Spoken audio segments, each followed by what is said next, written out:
कराची की मसरूफ सड़कों पर शाम का वक्त था, जब दफ्तरों से छुट्टी के बाद गाड़ियों का एक सैलाब उमड़ आता है। इस हुजूम में 30 साला असद भी अपनी बाइक पर सवार घर की तरफ तेज रफ्तारी से जा रहा था। घर पर उसकी 6 साला बेटी और बीवी उसके पसंदीदा खानों के साथ इंतजार कर रही थीं। असद का हेलमेट बाइक के हैंडल पर लटक रहा था। गर्मी और हब्स की वजह से वो अक्सर सोचता कि बस चंद मिनट का तो रास्ता है, क्या ज़रूरत है हेलमेट पहनकर पसीने में शराबोर होने की। शाहराह फैसल पर अचानक एक गाड़ी ने कट मारा।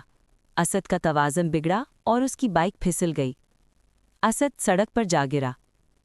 अगर उसने हेलमेट पहना होता तो शायद उसे सिर्फ चंद खराशें आतीं, लेकिन उसका सर बरहाए रास्त सड़क के किनारे लगे पत्थर से जा टकराया। मिनटों में वहां मजमा लग गया। लोगों ने उसे उठाया, लेकिन असद होश खो चुका था। अस्पताल में डॉक्टरों ने सर पर गहरी चोट की वजह से उसे तशवीशनाक करार दे दिया।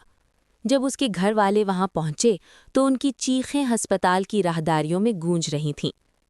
असद की नन्ही बेटी बार बार पूछ रही थी, पापा उठ क्यों नहीं रहे। आज असद माजूरी की जिंदगी गुजार रहा है, क्योंकि दिमागी चोट ने उसे हमेशा के लिए बिस्तर से लगा दिया। उसका वो हेलमेट जो बाइक के हैंडल पर लटका हुआ था, आज भी उसकी अलमारी में रखा हुआ उसे याद दिलाता है कि एक लम्हे की लापरवाही पूरे खानदान को बर्बाद कर सकती है।